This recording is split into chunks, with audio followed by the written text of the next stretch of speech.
أعوذ بالله من الشيطان الرجيم بسم الله الرحمن الرحيم واتقوا فتنة لا تصيبن الذين ظلموا منكم خاصة واعلموا أن الله شديد العقاب.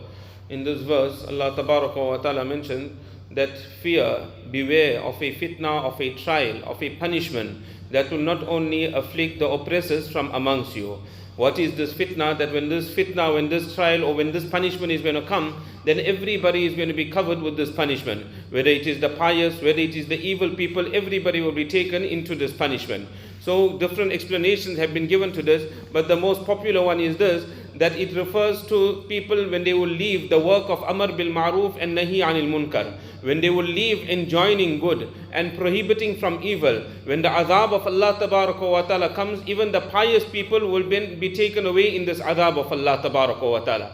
Hazrat Abdullah bin Mas'ud radiallahu ta'ala anhu, he narrates that Rasulullah sallallahu alaihi wasallam is reported to have said that Allah Ta'ala says that stay away, remove all type of gunas and all type of sins from your locality. And if you have the ability of removing the sin and you don't remove the sin, when the azab of Allah Tabaraka wa Ta'ala is going to come, then everybody is going to be engulfed in that azab, everybody will be destroyed in that azab of Allah Tabaraka wa Ta'ala. Here many a times people raise an objection over here and they say that Quran says وَلَا تَزِرُ وَازِرَةُ وِزْرَ أُخْرَى, that nobody will carry the burden of another person. If a person has done wrong, he will have to suffer the consequence of his action. Nobody else will have to carry that particular burden.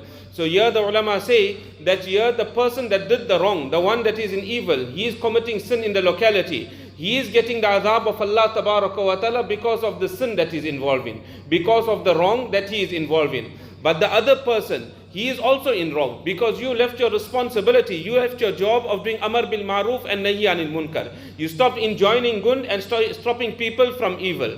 An example has been given of this, that in the locality there are a few households. And these few households that are there, just a few that are there, these people do not remain very clean. They are dirty in their homes, they don't wash their bodies, etc. So the dirt that is there, that is only restricted up to their home. It does not go beyond that their home. It is just a few homes.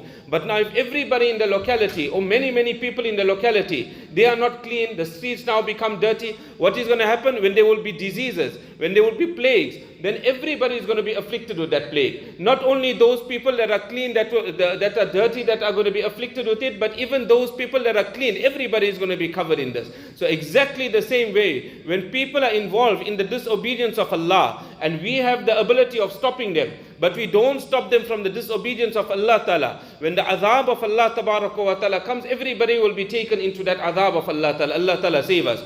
In the Hadith Sharif, Nabi Kareem Sallallahu Alaihi Wasallam gives an example of this, that there is a boat, and there are two levels of the boat. There is a top level and there is a bottom level. So the people that are in the bottom, whenever they want water, they come to the top. And they tell the people of the top, we want water. So after some time, they sit and they think to themselves, they say that every time we come into the top and asking them for water, we're inconveniencing them. What's the need for us to go to the top? Here in the bottom, under the boat, there's so much of water in the ocean. So let us just dig a hole over here, let us just drill through the boat, and we will get water from the bottom. So now if the people of the top, if they don't stop them from this foolish idea of theirs, what is going to happen? The people of the bottom, they are also going to drown, and the people of the top deck, they also going to drown. So exactly the same way, when Allah Ta'ala's disobedience is taking place, and we turn a blind eye to it, when that azab of Allah Tabaraka wa Ta'ala comes, everybody is going to be inflicted with that azab. That is what Allah Ta'ala says, وَاتَّقُوا fitna, that beware of a punishment, لَا تُصِيبَنَّ الَّذِينَ ظَلَمُوا مِنْكُمْ خَاصَّةً, that will not afflict only the oppressors from amongst you. It will afflict everybody. وَاعْلَمُوا أَنَّ اللَّهَ شَدِيدُ الْإِقَابِ, and know that verily Allah Tabaraka wa Ta'ala is severe in punishment. Allah Ta'ala further says, وَاذْكُرُوا إِذْ أَنْتُمْ قَلِيلٌ. Now referring again to the battle of Badr, Allah Ta'ala reminds the people of Makkah that remember the time when you were small in number, you were just very few in number. Initially, those that are the followers of the Nabi of Allah Tabaraka wa Ta'ala, they are always very few in number. And it is normally the lower class people that are initially the followers of the Nabi of Allah. The elite class people, they come later on. So Allah Ta'ala says, remember the time when you were few in number, مُسْتَضْعَفُونَ فِي الْأَرْضِ, you were considered to be weak in the earth. تَخَافُونَ أَن يَتَخَطَّفَكُمُ النَّاسِ, when you were considered to be weak, you feared that people will wipe you out. Allah Ta'ala favored you, فَآوَاكُمْ, Allah Ta'ala gave you an abode. Allah Ta'ala gave you Medina Sharif. Allah Ta'ala gave you a place to stay. وَأَيَّدَكُمْ بِنَصْرِ, and Allah Tabaraka wa Ta'ala supported you with His help. وَرَزَقَكُمْ مِنَ الطَّيِّبَاتِ لَعَلَّكُمْ تَشْكُرُونَ, and Allah Tabaraka wa Ta'ala provided for you from the pure things, لَعَلَّكُمْ تَشْكُرُونَ, so you make shukr of Allah. That these great ni'mats of Allah Ta'ala we bestowed upon you, so make shukr and be grateful to Allah Tabaraka wa Ta'ala. We'll continue from here.